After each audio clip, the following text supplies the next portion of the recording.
shoots it downtown for three. 90. Bienvenue à tous les passionnés pour cette nouvelle émission de 90 Passion. Alors aujourd'hui, nouveau cadre, nouveau concept Inside Your Team, ici dans le Royal Nivelles Club. Et nouveau cadre comme je vous l'ai dit, mais aussi nouveaux invités. Donc on va les laisser se présenter pour commencer. Dylan. Je me présente, je m'appelle Dylan. Commencé le basket vers mes 10-12 ans, voilà, 10-11 ans plutôt. D'abord un peu street, un peu avec les amis, donc on apprend à toucher un peu le ballon et quand l'amour du ballon arrive, on se lance dans le club. Et du coup j'ai commencé à XL pendant 10 ans, une petite année à l'UAE, donc Etterbeek, et je suis revenu à XL, j'ai fini avec sur une blessure, les croisés, voilà. La fameuse blessure. On aurait pu jouer NBA, mais voilà. Toujours l'excuse. Les croisés tu connais. Moi c'est Fox, j'ai commencé à l'âge de 6 ans ici, au Royal Nivelles Basket. J'ai joué presque toute ma vie ici, sauf 2 années où j'ai eu un petit divorce on va dire. Mais ça m'a permis de grandir dans le basket et j'adore tout ce qui touche à la balle orange, que ce soit en Europe, en NBA, dans n'importe quel autre pays en fait, ou n'importe quel continent. Tout ce qui touche à la balle orange, je le vis à fond. Je vis basket H24. Ok, super. Donc moi c'est Fivos Livaditis, donc grec qui a commencé le basket en Grèce, là où le basket est le sport dominant. J'ai commencé tard, j'ai commencé à 13 ans et puis je me suis développé en arrivant en Belgique à 16 ans. Et de là j'ai arpenté, je ne vais pas citer tous les clubs que j'ai fait parce que j'en ai fait un petit paquet en tant que joueur. Ouais. Et surtout je me suis lancé dans le coaching assez tôt, à 18 ans. Donc ça fait un peu plus de 25 ans maintenant que je coach de toutes les catégories, garçons, filles, jeunes, enfin hommes aussi. Et de manière générale je coach, je joue, j'ai rencontré ma femme grâce au basket, j'écris pour les journaux au niveau basket, donc mon basket c'est mon quotidien et un peu trop d'ailleurs. Moi c'est Yannick, j'ai 27 ans, j'ai commencé le basket à 5 ans à Lutre, le club de mon village, avant d'aller à Spiro Charleroi qui est on va dire le club de la région, le plus grand club en tout cas de Charleroi, et j'y suis resté jusqu'à mes 23 ans où j'ai signé un contrat pro d'1 an ensuite à Liège où j'ai fait une saison en tant que pro vraiment matin, midi, soir basket, avant de revenir en division 3 d'abord à Lambussard et maintenant donc à Nivelles sous les ordres de coach Fivos.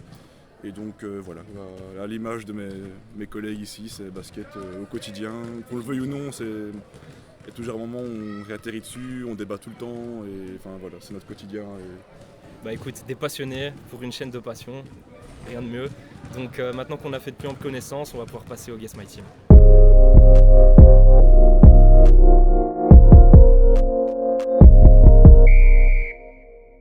Pour ce concept de Guess My Team, ça va être un peu différent. Cette fois, on va faire un Guess My Player. J'ai pris un peu note de certains joueurs qui sont chers aux yeux de nos passionnés ici présents. Donc je vais essayer de vous les faire deviner. Et j'espère que vous allez trouver le joueur en question qui vous concerne, sinon shame on you. Je vais démarrer avec le... Pression. Je vais démarrer avec le premier joueur. Grosse tête. Dès qu'il est arrivé en NBA, ça a été la recrue de l'année dans sa franchise. Élu recrue de l'année, Rookie of the Year, dès la première saison. Non. Kobe dira même de lui que le ciel est sa limite. Spy Iverson. Non. Et il mènera son équipe à la première place en 2010, donc première place de la saison régulière. Derrick Rose. Et oui. Tu peux nous parler un peu de ta passion pour Derrick Rose, Dylan? Oh, voilà, je vois que tu as un petit maillot. Je l'ai pris avec. Tu peux nous Donc montrer. D-Rose, même s'il fait pas partie de ma franchise favorite qui est le Miami. C'est vraiment un player. Enfin, quand il est arrivé en NBA, une vraie bombe, un slasher, vraiment un pur slasher. Grosse détente, grosse réactivité, au ballon, au dribble. On a vu des plays, des highlights incroyables de lui pendant son année même MVP en 2011, si je ne me trompe pas. Exactement. Voilà. Ah, le plus jeune, c'est vrai. Ouais, à cette époque, c'était le plus jeune. Et du coup, voilà, genre, quand on est jeune, on voit limite on voit voler, quoi. Genre, c'était incroyable, les crosses et tout. T'arrives à l'entraînement, t'essayes d'aller aussi vite, aussi rapide, tu te trompes, tu perds les balles, ton coach t'engueule. Voilà, les temps morts quand t'essaies de faire des plays, voilà. Mais franchement, incroyable ce joueur, dommage pour ses blessures. Voilà, je sais qu'il y a plein d'émissions qui existent sur ce qu'il aurait pu devenir s'il n'était pas blessé. Et voilà, pour moi, gros coup de cœur, donc je le mets dans mes meilleurs joueurs. Et ton équipe, c'est les Miami Heat. Le Miami Heat, ouais. Ouais. Donc quand j'ai joué, mon histoire avec le Miami Heat. Un petit ballon Miami Heat, parce que quand on commence le basket, on ne sait pas vraiment l'équipement. Un petit logo Miami Heat, on se questionne, on regarde un peu, c'est quoi la NBA, c'est quoi ça. Du coup, tu t'intéresses un peu à l'équipe, fatalement, tu fais un affect dessus. Mais après, quand j'ai vu genre Dwayne Wade jouer, l'année 2000, genre les titres 2011-2012 avec LeBron James qui arrive, qui fait vraiment une tollée dans la NBA. Incroyable. Voilà. Comment ne pas accrocher à ce moment-là. Clairement. Mario Chalmers aussi, qui était un gros coup de cœur pour moi, petit bonhomme. Ah ouais. Donc, il fait son petit effet aussi sur moi, donc voilà, pour moi c'était ça. Ok. On va passer au deuxième joueur. Alors cette fois, je pense que ça va aller vite. Mais donc ce joueur en question a été le premier joueur à avoir porté un sleeve en compétition. Ok, c'est bon. Ouais, ça c'était mon pic, mais c'est bizarre parce que c'est pas un joueur c'était pas mon joueur préféré, mais on parlait de première image de la NBA et moi, je suis dans 95 et je pense si tu poses la question à beaucoup de gars de mon âge, ils vont te dire directement Iverson, de par son style, il a amené un côté hip-hop, un peu gangster à la NBA il y avait d'une autre manière jusqu'à présent à l'époque. Et ce côté la manche, quand j'ai commencé le basket, j'avoue, j'avais la manche, j'avais le bandeau, j'avais aussi, voilà. Par rapport au fait de s'habiller correctement, c'est ça. Et à sa manière, il a un peu changé. C'est un peu un game changer à bien des niveaux. Et c'est vraiment le premier que je me souviens avoir vu des actions ses crossovers sur Michael, et moi, pour ma génération, après la suite de la carrière n'était pas, on va dire, il a commencé très fort, puis après il s'est un petit peu cherché, mais l'influence qu'il a eue, je pense, au début des années 2000, ça reste assez fort, voire même assez unique, donc moi c'est mon premier souvenir. Notamment, tu m'avais envoyé le crossover qu'il avait mis, que nos passionnés vont pouvoir voir. C'est pas sur Jordan, c'est contre les Wizards. Throw the cards up in the air right now. Oh, Allen Iverson, what a move! Allen Iverson. Watch this move. Il fait d'abord tomber le gars, un double, il l'achève après. Et ça aussi, donc j'essaie de le faire souvent. Terminé. Je suis vite résigné, je suis pas un très bon ballender, mais j'essaie. Et sinon, pour le troisième joueur, là, on va partir sur un joueur qui a aussi bien performé en Europe qu'en NBA. Champion d'Europe avec la Duke Split, c'est ça, 3 fois. Avec les Bulls 3 fois aussi. Ancien joueur et conseiller maintenant du propriétaire des Bulls. Il a joué pour les Bulls, il a été élu Six Man of the Year en 1996. Voilà, je pense que tu le connais, c'est ton joueur. Tu peux nous en parler? Collector. C'est collector ça. Wow. Je viens récupérer une chaise pour la table d'arbitrage. Ah, y a pas de souci. Il a été élu Six Man of the Year en 1996 et voilà, le maillot. Le maillot d'une époque révolue où la Yougoslavie aurait dominé le monde encore aujourd'hui. Voilà. Et ouais, Toni Kukoc, en fait c'est mon premier contact visuel avec le basket du haut niveau. Je suivais une équipe grecque qui avait atteint les Final Four, le PAOK Salonique, même pas une équipe que je supporte, mais il y avait un autre joueur avec le numéro 7 dont j'étais fan. Et ils arrivent en Final Four et ils tombent contre Benetton Treviso, où il y a ce mec de 2,7 m qui joue meneur. Et on parle de, je sais pas, l'année 93. Donc le grand-père de Luka Doncic et de tous ces meneurs actuels. Parce que voilà, je suis tombé amoureux de Toni Kukoc plutôt en Europe, plus qu'en NBA, parce qu'en Europe c'était un meneur. Et il était incroyable. Et ça m'a marqué cette année. En plus j'étais un peu grand, maigre, moustique style. Même si comme j'ai dit, c'était pas mon joueur préféré par la suite en NBA ou autre, mais c'était celui qui m'a en tout cas fait aimer la polyvalence des joueurs. Et donc tu suis un peu plus le basket européen de manière générale ou Je préfère le basket européen. Je suis autant la NBA que le basket européen et la NCAA quand c'est possible. C'est le moment. Ouais. Et alors je te laisse présenter ton joueur. Compliqué, c'est le monsieur qui est sur toutes les chaussures avec un numéro 23 Qui a sa série. qui pour moi est sûrement le meilleur joueur de tous les temps. Ok, Débat, ce sera lancer le débat. ça peut être un débat tendu, mais voilà, je pense que quand on porte les chaussures d'un mec, plus qu'autre chose, c'est important. Je pense que c'est lui qui a fait aimer le basket à beaucoup de gens, moi en premier. Je suis arrivé en 92 et c'est juste après les playoffs contre, si je me trompe pas, il y a Portland, les Lakers.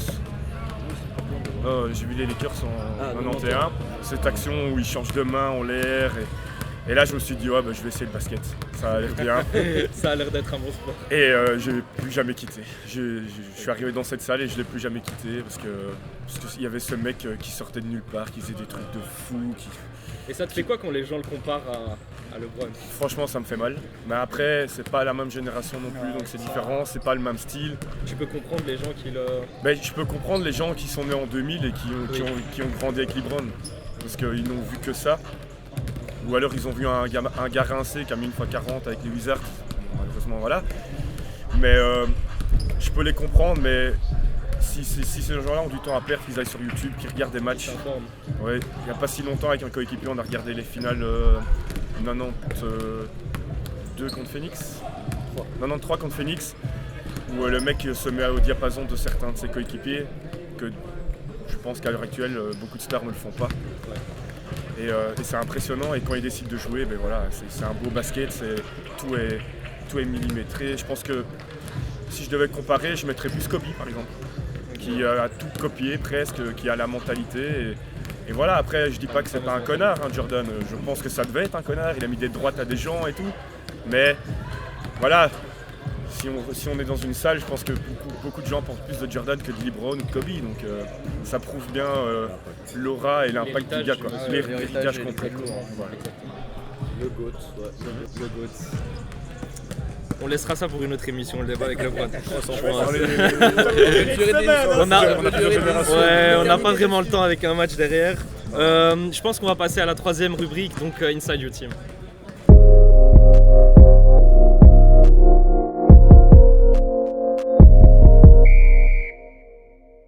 Troisième rubrique, le Inside Your Team. Donc cette fois, on en profite, on est dans un club, on va essayer de rentrer un peu plus dans le club, s'informer de la situation du club et parler basket belge. Donc là, je suis avec deux spécialistes du club en question. Donc je voulais un peu savoir quelle est la situation du club au niveau du classement, des ambitions, si vous pouviez un peu parler du club. On a quand même pas mal d'équipes. Ouais. Je pense qu'on a 6 ou 7 équipes seniors, dont une TDM2, donc l'ancienne division 3, on a une R2. On a une P2 formée avec beaucoup de jeunes, une P3 qui va jouer bientôt avec beaucoup de jeunes aussi. Et donc oui, on a une P3 qui est en tête de sa série aussi, la TDM2 est deuxième. On va pas se mentir, on a encore des ambitions. Ce serait bien de monter en étant deuxième, voilà. On a une R2, c'est un peu plus compliqué, mais c'est 21 ans d'âge moyen à peu près, donc ils apprennent. On va essayer de sauver ça cette saison. Et pour le reste, on a des jeunes, on a le coach Fivos a des U18 qu'il a pu amener jusqu'au niveau national cette année. Donc on va dire que c'est une saison très positive au niveau sportif, où on ambitionne encore des choses. Donc oui, pourquoi pas. L'année prochaine, essayer d'être en U21 nationaux aussi. Monter en TDM1 comme on l'a dit. Avoir une meilleure saison en R2, mais en intégrant encore plus de jeunes. C'est le leitmotiv du club, c'est intégrer un maximum de jeunes. On en a, sur la dernière feuille de match, il y a 4 U18 quand même. C'est pas rien. Là, hier, il y avait un U18 sur le banc en TDM2. Donc oui, c'est positif au niveau sportif. Au niveau ambiance aussi, on gagne des matchs, donc c'est beaucoup mieux, beaucoup plus facile. Mais franchement, je dirais que c'est globalement top pour l'instant. Okay. Ouais, je vais suivre un peu la vie et je pense que de manière générale, au niveau des différentes équipes, des différentes années, il y a toujours des cycles. Typiquement, l'année dernière, la Régionale 2 était en finale de play-off, donc elle devait monter, puis changement de noyau, alors que la TDM2 est en maintien. Et là, c'est l'inverse, c'est la TDM2 qui mène la danse, la Régionale 2 essaie de se sauver. C'est cyclique, je pense, mais de manière générale, je dirais que les conditions de travail à Nivelles sont très très bonnes. Il faut aussi reconnaître que Nivelles a toujours été un réservoir de talent. Si on regarde juste maintenant l'AD1, il y a quand même 2 gamins qui sortent de Nivelles, Maxime Depeut et Anthony Lambeau. Il y en a eu par le passé aussi, donc je pense que la situation géographique mais aussi l'historique du club fait qu'il y a toujours des bons jeunes qui sont attirés et il y a des très bons coachs à toutes les divisions, donc un vrai travail de formation.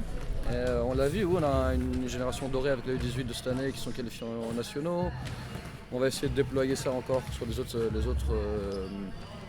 âges de toutes nos équipes, aussi bien les garçons mais aussi les filles, parce qu'il y a quand même un très bon réservoir de filles.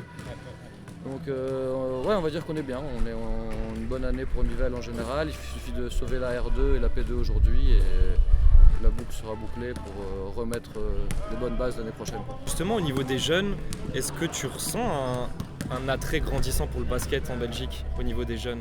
Est-ce que ça grandit pour toi avec le temps ou en fait ça ne change pas? C'est une très bonne question, mais j'ai pas l'impression que ça change énormément.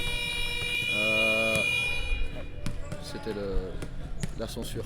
Non, je pense pas que ça a changé beaucoup, au contraire, parce qu'il y a des sports comme le hockey qui commencent maintenant à attirer pas mal de filles en tout cas. Donc c'est-à-dire que de là on avait un problème pour les filles, pour attirer les filles dans le basket, c'est amplifié avec la venue du hockey qui finalement dans le sport collectif devient un peu le sport de référence féminin. Au niveau jeunes garçons, je sais pas. J'ai pas l'impression que ça ait gonflé. On a perdu pas mal de points avec le Covid, comme tous les sports collectifs, tu vas me dire. Mais je regrette encore que le basket soit pas dans le collectif intellectuel au même niveau que dans d'autres pays, quoi. Est-ce que c'est propre à Bruxelles et à la Wallonie ou en Flandre ça a un autre impact? Belgique, mais ça, c'est mon avis. Moi je suis d'accord avec Fivos, même si maintenant c'est vrai que la NBA elle est tellement médiatisée, les réseaux sociaux et autres, que même des gens qui ne connaissent pas la NBA prennent le jeu vidéo par exemple, ou connaissent Steph Curry ou LeBron James, mais Et les néophytes vont démarrer avec la...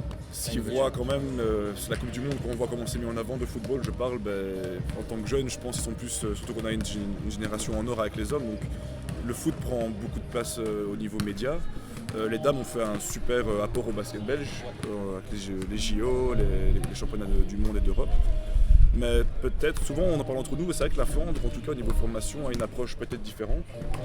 On dit qu'ils sont peut-être plus durs, il y a plus de rigueur là-bas, ça se discute, mais malgré le fait que la NBA soit plus mise en avant, c'est pas pour autant... après je sais pas au niveau des affiliations, si vous avez du mal à trouver des joueurs ou... Pas spécialement, c'est vrai, ici on fait des drafts, on a déjà commencé les drafts et c'est vrai qu'il y a quand même des joueurs qui viennent un peu partout, on reçoit des coups de fil, donc à ce niveau-là ça va. Je pense que, pour revenir sur ce qu'il disait, c'est plus, il y a des moments où il y a de l'engouement. Donc comme il disait, le hockey a explosé ces 10 dernières années parce qu'ils font des résultats, donc ça intéresse. Et là les enfants, quand ils doivent faire un choix, ils se disent ok, j'irais bien voir ce sport-là, On a eu le foot, on a le hockey, on a les dames en basket, mais voilà, on a Nafi qui est championne du monde, championne d'Europe, championne olympique. Donc oui, ça va sûrement attirer des gens aussi à l'athlétisme, mais c'est un peu la culture du moment pour ça, et c'est compliqué, quoi. Et moi, ce que je vois le plus en m'occupant ici, c'est de voir la rigueur qui n'est plus chez les jeunes. Donc s'ils font 2 choses à la fois, le scout, le basket, il faut toujours faire un choix. Ma grand-mère a ses 80 ans, ok, je vais rater le match parce que ma grand-mère a ses 80 ans. Moi j'ai vécu une mentalité où j'allais avant, je venais jouer, je retournais après. Et voilà, le manque de rigueur au niveau des jeunes fait que, oui, l'engouement est moindre et c'est compliqué. On ne sait jamais une semaine à l'avance si tu as 10 joueurs, 12 joueurs, 4 joueurs. Et c'est ça qui est le plus dur dans la construction d'un club. C'est propre au côté francophone ou alors comme en Flandre peut-être que c'est différent C'est un peu j'ai envie de dire que c'est un peu belge. Ouais. C'est un peu belge, on va pas se mentir. Mais je pense qu'ils sont, à mon avis, beaucoup plus rigoureux chez les Flamands. Après ça se voit, hein. On joue une équipe en Flandre, c'est très carré, footwear est un peu respecté. Ici, voilà, ici on est plus... Il y a encore l'amusement, le côté un peu plus cool, on va dire. On est en Détroit, on essaye d'être pro, mais c'est vrai qu'on a un côté très... on essaye d'être pro, on essaye d'être sérieux, on essaye d'être sérieux, mais il y a toujours le côté bon vivant qui ressort vite en fait. Je pense qu'en Flandre, le bon vivant est pas pendant l'entraînement, pas pendant les matchs. Donc ils ont, à ce niveau-là, je pense qu'ils ont un petit cran au-dessus de la Wallonie, bien sûr. Formation, confiance aux jeunes aussi, on ne va pas se mentir non plus. Tu voulais parler un peu de la D1 belge, quand je vois les clubs francophones, à part le Spirou qui a dû recommencer à zéro. À Liège, il y a 2 Belges qui sont pas de là-bas. À Mons, il y a un Belge, je crois, Mortan. Ouais, mais Igor, il a été formé presque en France aussi, tu vois. Donc voilà. Mais donc tu vois, ce côté-là fait que les gens s'en vont, ou ne sont plus intéressés, ou à 21 ans, on leur promet des choses, ils arrêtent. Donc c'est quelque chose qui est très dur et c'est quelque chose qu'il faut changer, je pense, mais ça met du temps et il faut avoir confiance aussi dans ce qu'on fait et c'est ça le plus dur pour l'instant. Et je voulais vous poser une question sur le style et la manière de jouer des jeunes. Est-ce qu'il a été influencé récemment par le basket qui a été influencé ces dernières années? Voilà, je pense notamment à shooter comme Steph Curry. I've forgotten about anything that does not say 3 points on it. And I gotta go across the bay and slap Steph Curry for changing everybody's mind about how to play the game. Je sais pas si vous le voyez tous les jours dans votre quotidien. Pas que les jeunes, peut-être même. Peut-être vous aussi dans... Bref, mais c'est comme on disait, en fait, on dirait que le basket, la NBA en fait régule un petit peu l'influence du basket de manière générale. Il y a eu l'époque Iverson, mais tout le monde voulait jouer comme Iverson. Kobe, peut-être Mike à l'époque, mais c'est vrai que depuis que Curry a entre guillemets ouvert la porte, à tirer du milieu de terrain et à mettre derrière la ligne, les mentalités, je trouve, par rapport au jeu, oui, ont clairement évolué. On mise tout plus sur le 3 points, surtout nous à Nivelles. Est-ce que c'est positif? C'est ça un peu la question. Je sais pas toujours. D'où l'intérêt, je pense que Fivos qui est fan du jeu européen, on devrait toujours dire aux jeunes d'imiter des joueurs qui voient en Euroleague, qui est du vrai basket académique, on va dire. C'est pas un spectacle comme la NBA. Et là, ils auraient plus d'intérêt pour reproduire des actions qu'ils voient au niveau Euroleague, surtout la manière de voir le jeu. Ils auraient plus à gagner en voyant des joueurs d'Euroleague qu'un Steph Curry il y en aura un tous les... Peut-être qu'il n'y en aura pas un deuxième comme lui dans l'histoire. Moi je reprends la phrase de Luka Doncic où il disait en arrivant à NBA c'est beaucoup plus simple. J'ai beaucoup plus galéré en Europe que quand j'arrive ici. Et tout, les règles aussi qui ont mué, par exemple l'avènement du pas zéro qui a un peu bousculé le basket même européen parce que du coup tout le monde se met un peu au diapason. Expliquer déjà aux jeunes ce que c'est. Toi étant un peu plus vieux, te dire ok d'accord le pas zéro c'est à ce moment là que je peux le faire alors que toute ta vie on t'a dit c'est de base, c'est ce que apprends. C'est dur hein. Après il y a quand même deux, trois trucs par rapport à ça. Déjà il y a une question, il y a la prépondérance des data. Et aujourd'hui il y a beaucoup de mecs en NBA qui sont beaucoup mieux penseurs que nous, qui sont payés pour ça, qui ont quand même fait des analyses statistiques. Et donc on en revient un peu à un système capitaliste du basket où on se dit qu'est-ce qui est le plus productif ? Shooter 20 fois à 3 points ou 30 fois à 2 points. Et les mecs ils sont convaincus que shooter 20 fois à 3 points c'est plus intéressant que shooter. Et c'est difficile de contrer parce que donc oui ils viennent avec cet argumentaire qui évidemment aide les gamins à se dire ouais mais voilà. Et donc il y a un vrai changement de mentalité. Mais ce qui est le plus intéressant à notre faible niveau, hier j'ai eu une discussion avec un joueur de D3. Donc de TDM2, donc un garçon qui joue à notre niveau, qui n'est pas à Nivelles, qui m'a dit une chose assez brutale. Il m'a demandé qu'est-ce que je pensais de différents types de joueurs. J'ai donné mon avis sur le côté, ce que disait Yannick, la disparition du mid-range peut-être, et moi j'ai dit que voilà, je pense qu'il faut toujours avoir un bon équilibre. Il m'a dit c'est marrant parce que mon coach m'a dit clairement qu'il ne croyait pas au mid-range. On parle d'un coach de TDM2. Et là j'avoue avoir... J'ai pris un coup de vieux quoi. C'est lourd de conséquences. C'était quand même... Surtout que on a perdu ça pendant 4, 5, 6 ans avec Curry parce qu'on ne voyait que ça. Mais si on prend certains joueurs NBA à l'heure actuelle, cette nuit, je pense qu'il a mis 49 de Rosanne. Je pense que c'est presque le roi du mid-range. Clairement. Je pense que Booker, quand il fait des cartons, c'est beaucoup de mid-range. Kawhi, c'est énormément de mid-range aussi. Donc oui, après c'est des armes, vraiment.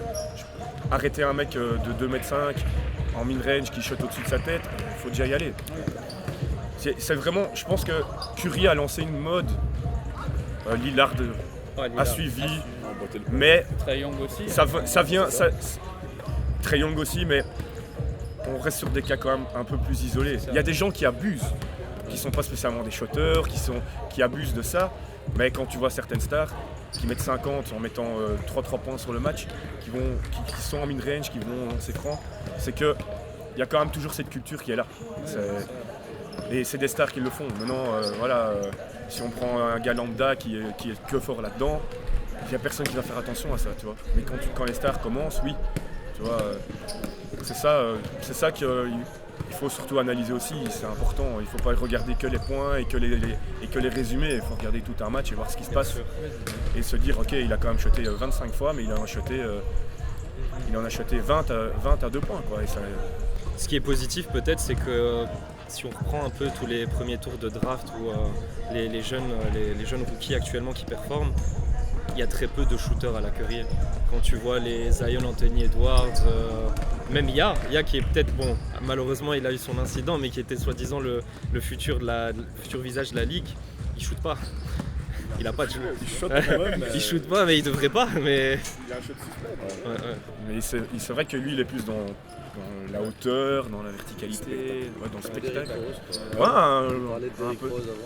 un peu dans le style, son arrivée là, aller postériser les gens, ben voilà. Et puis franchement, on va pas se mentir, il faut savoir que c'est quand même la ligne a quand même encore 1 mètre derrière par rapport à chez nous. Il faut savoir le faire, quoi. Voilà, il faut savoir le faire. Il y a peu de gens qui sont devenus des shotters aussi. Je crois que c'est un peu inné, tu vois, Curry. Son père était déjà un shotter et lui, il a eu ça, tu vois. Si je dois prendre un exemple qui est devenu un vrai shotter et qui n'était pas un, c'est Vince Carter peut-être. Brook Lopez. Ah ouais, c'est vrai. Mais Carter finit quand même dans le top 10 qui shottaient pas, mais qui eux ont travaillé. Voilà, mais sinon, je pense que tu es shooter ou tu n'es pas, de toute façon. C'est un peu comme au foot, tu prends Ronaldo qui a bossé, qui est très fort mais qui a bossé, tu prends Messi, il est né dedans. Il n'a pas besoin de bosser. Et il y a des gens, je pense que lui, il n'a pas besoin de bosser son shot. Il est né comme ça Et pourtant, il le bosse. Et ça, les gamins ne le voient pas. Je pense qu'il le peaufine, même malgré son talent. Mais ça, on ne montre pas les images. Ça. Oui, quand tu vois les vidéos sur... moi je suis les Warriors justement, donc quand je regarde sur la chaîne YouTube, tu vois les entraînements de Curry, c'est infernal. Ils tournent. Les gamins, il y a un match ici, ils arrivent 45 minutes avant. Ouais. Quel gamin est prêt à venir shooter 2 heures, faire la même routine d'échauffement que Stephen Curry? Très bonne question. Tout le monde veut être Curry, mais personne n'est prêt à faire ce qu'il fait pour le devenir. Après, ils ont un peu plus de chance que nous, c'est qu'il y a des gens qui prennent l'air bon. On va mettre ça en place à Nivelles. On a vu ça. Franchement, on a eu la chance de voir ça en direct il y a 2 semaines d'ici. Donc on a vu l'échauffement individuel avant un match NBA. Mais il y a 8 coachs. Et le gars s'échauffe tout seul. Il y en a un qui met un écran, il y en a un qui fait semblant de hedger, il y en a 2 qui prennent l'air bon, il y en a un qui fait la passe. C'est beaucoup plus facile aussi, on va pas se mentir. Les infrastructures sont plus simples aussi, mais c'est vrai que je vois pas un gamin, quand on arrive ici à 6h30, qui est déjà en train de shotter depuis une demi-heure. Ils arrivent à 6h29, ils lassent leurs chaussures et voilà. Voilà, comme on disait tantôt, la rigueur des jeunes a beaucoup changé. Ok, c'était super, très bonne discussion. On va passer à la dernière rubrique de l'émission. Cette fois, ça va être un jeu, un peu plus ludique.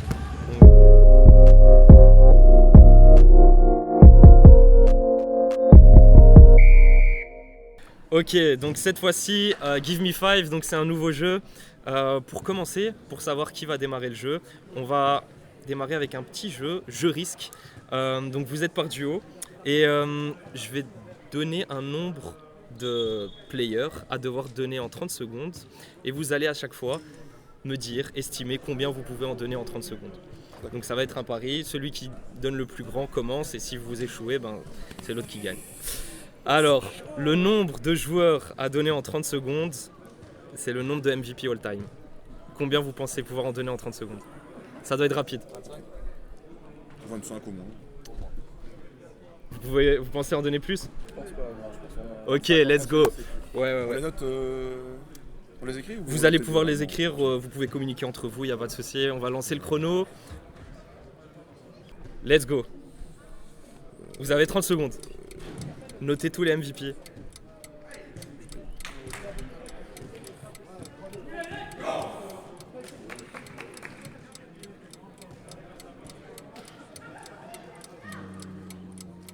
Une fois. 25. 10 secondes. Ouais, j'ai pas.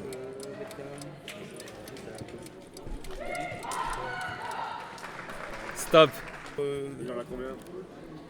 Il en a 10. 10. Oh, ah oui, c'est vrai, t'as joué. Ok. Ouais. 25 en 30 secondes, c'était quand même ambitieux. Ah non, moi j'avais pas capté que c'était en 30 secondes. Ouais, Oralement, oralement, tu penses pouvoir les faire? Je suis pas sûr. En 30 Ok, secondes, let's ouais. go, on va relancer. C'est intéressant. Ok, Petite go. Jokic, Nowitzki, Antetokounmpo, Rose, Kobe, Shaq, Curry, LeBron, KG, Magic, Larry Bird. J'ai pas écrit donc c'est plus dur. Iverson, Olajuwon, Olajuwon, Duncan, Robinson, Steve Nash, George Irving, Bill Michael. Russell, Michael. ouais, Michael, Jordan évidemment, Chamberlain. Plus que 5. euh, Franchement, t'étais proche. Très fort, très fort. Honnêtement, Abdul. On a joué à ça il y a pas longtemps, il me semble. Franchement, très fort. Ok, donc vous avez la main pour le Give Me 5. Donc en fait, comment va se passer le Give Me 5? Je vais vous donner un joueur. Vous allez commencer par me donner une équipe pour laquelle il a joué. Et de là, vous allez devoir me donner le Starting 5. Avec les joueurs avec qui il jouait. Mais vous pouvez choisir l'équipe. Dans son équipe. Oui, mais vous pouvez choisir l'équipe. Donc vous pouvez prendre une équipe récente ou plus ancienne. Comme ça, un baroudeur. Si vous voulez, vous pouvez l'écrire. Il n'y a pas de limite de temps. Mais donc là, le joueur sera pour eux et ensuite je vais vous donner un joueur. Si vous me donnez tous les joueurs, vous gagnez 5 points. Sinon, c'est plus 1 par joueur donné. Ok, je vais commencer par Chris Paul. Quelle équipe vous prenez? Cette année? Moi, je préfère équipe. C'est chaud. Super, c'est chaud. Je vais essayer. Il y a plusieurs versions. Ouais, exactement. Attends, cette année, Il y a lui, ouais. il y a lui au 2. Il y a lui. Attendez, donnez-moi une équipe quand même. Attends, pour être sûr. On était parti sur Phoenix. Phoenix, ok. Ouais, Phoenix ça Suns. va, on les a. Pardon, Phoenix- c'est vrai que. Les Phoenix Suns de cette année. Je peux montrer à la caméra. On va Ah faire. ouais, je suis pas sûr qu'il y ait ça. Vas-y, fais le zoom maintenant. Donc j'ai mis Chris Paul, Okoji, Booker, KD et Ayton. Les Clippers, Je pense qu'il y a j'ai bien un, un Clippers, j'ai un problème au poste 2. DeAndre Jordan. Ah ouais, bah je l'avais pas. Butler aussi, Kevin Butler qui était là. Let's go. Il reste 4 joueurs. Je pense que pour vous, ça ira. Magic. Et pour un coach, Magic. Bah ouais, c'est pas évident. Franchement, c'est dur. Ça va, franchement. Moi j'ai tous les noms, mais. Alors Magic Johnson, Brian Scott, Cooper, Abdul Jabbar et James Worthy. Magnifique. Good job, coach. À tout moment, est-ce qu'on peut demander le bonus VAR au cas où si on n'est pas sûr? Il y aura un bonus bar, Ok. Ok, 5-5. Cette fois. Donc vous aurez un peu plus de joueurs comme vous avez gagné. Il y en a 5, donc vous en aurez 3, eux 2. Il a mis une crasse, je le sens. Non, franchement, honnêtement, j'ai été gentil. J'ai été gentil et ça rejoint un peu ton joueur. Jordan. Mais j'ai pas besoin de Allez, regarder, Wizards, attendez. Kobe Bryant. Ouais, il y a peut-être moyen. Hamilton. Larry C'était pas Smash Parker. Je sais même pas qui était. Je sais pas s'il a joué les autres. Tyronn Lue. Tu nous les Non, cites possible. Ron Harper, Jordan, Pippen, Rodman et Lee Conley. Classique. Allez, facile, facile. Les années 92, 93 aussi. 10-5. Ouais. Alors pour vous, facile aussi. C'est eux qui vont avoir un peu plus dur. LeBron. 2011. Ok. Te trompe pas, hein. Je pensais qu'il allait prendre Cleveland. Lewis Au Cleveland Reggie 2007. Lewis. Ah, Cleveland 2007. Non, je suis fou. Cleveland 2016. Moi j'aurais pris Lewis. Ah, 2016 avec J.R. Smith. Ah oui, J.R. Smith. Oui. Qui était maintenant Le meilleur. Ah oui, je suis con. ouais. Ouais, qui arrive. Tennessee. Gérard. Il était dans le 5. Ouais, d'office. Ouais. 3. Parce qu'il y avait aussi Shumpert qui jouait beaucoup. mais- Ouais, Shumpert. Love. Ouais, je sais pas. Avec sa coupe. Putain, le 5. C'est pas Mozgov. Mozgov était là, mais il était pas dans le 5. Bah, quand ils ont gagné le. Si, Mozgov était dans le 5 de base. Si. Pas dans le 5 de base. Au début, non 2016. En playoff, il jouait. Non, le dis pas. Je Bah, moi, je crois que c'est Kevin Love qui joue au 5. Hein. C'était pas Kyrie, Shumpert, Smith, C'est ça. LeBron et, Et Love. Love, ouais, c'est ça. Par là-dessus. Shumpert 2. On va vérifier ça. hein. Je mets mon veto. Du coup, tu nous as donné quoi Kyrie, Smith, LeBron, Love et Shumpert. En mode small ball. Le game 7, moi je vois Shumpert. Vous demandez bonus bar Ouais, on a Vous demandez bonus bar Ok. C'est là qui manque Vas-y, un. je te laisse aller check. Je te laisse aller check. De merde aussi. Le bonus bar ici. En plus LeBron, allez, non. Ça va être vérifié, ça va être checké. Donc c'était J.R. Smith, C'était sur Curry. J.R. Smith, Thompson, Kevin Love, LeBron et Kyrie. C'est Kyrie, ouais. Ce qui était blessé. Tristan on Thompson avait- était là, je me souviens. Oui, il était là, mais. Donc t'en avais trouvé 4. Ok. Ouais. Donc 19 19. Bon, vous avez déjà gagné, mais bon, ils peuvent compléter. Le dernier joueur, Carmelo Anthony. Ah, le bâtard. Let's go. Bon, il en a fait des équipes. Hein. Ouais, vous pouvez choisir, hein, il en a fait. Dans le 5, il était pas dans le 5. Ouais, c'est vrai, exactement. T'as soit Ah, des années au New réfléchis. York, soit New York, il y a tellement de transferts et tout ça l'année-là. Mais New York, c'est chaud. À Denver, il essaie de trouver à Denver. Denver, je me rappelle plus trop. Denver, je pouvais, je pense. On mixe les 5 de base entre la. Non, Si vous l'avez pas, moi je pense j'en ai un. Oui, let's go, vous pouvez d'ailleurs. Les challenges. 2009, je pense. Bah, moi j'ai pris une équipe à Denver, mais une équipe du mal à Denver. Holy. J'ai mis Ty Lawson en 1, JR en 2, Melo en 3, Kmart en 4 et Néné en 5. Néné, hein. Vous voulez prendre le check VAR, vous en avez un. Néné venait du banc, je suis Nous, sûr. on a pris les L'année Nuggets d'avant, nous. 2009. Quand ils ont été en finale de conférence, c'est Billups, Smith, Melo, Martin et Camby. Je pense. Vous vous inclinez, on a gagné, ouais. Ouais, bon, Ouais, Mike, tu peux chercher un. je pense qu'ils ont les points. Hein. Ils ont les points. Malheureusement. Ouais, je pense aussi. Victoire du coach et du joueur. Ouais, putain, je pas pensé à ça. Bref, 2009, ouais. On s'incline sur Carmelo. Parce que Melo, tous les ans, il avait des équipes qui changeaient. Ah ouais, carrément, une haine. Il y a un des chroniqueurs de 90 Passion, il est fan de Carmelo, donc j'espère il écoute bien. Clyde, c'est pour toi.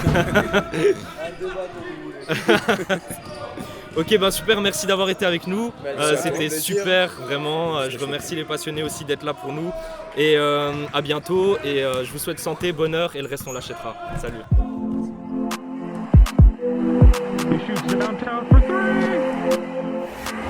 Nantes.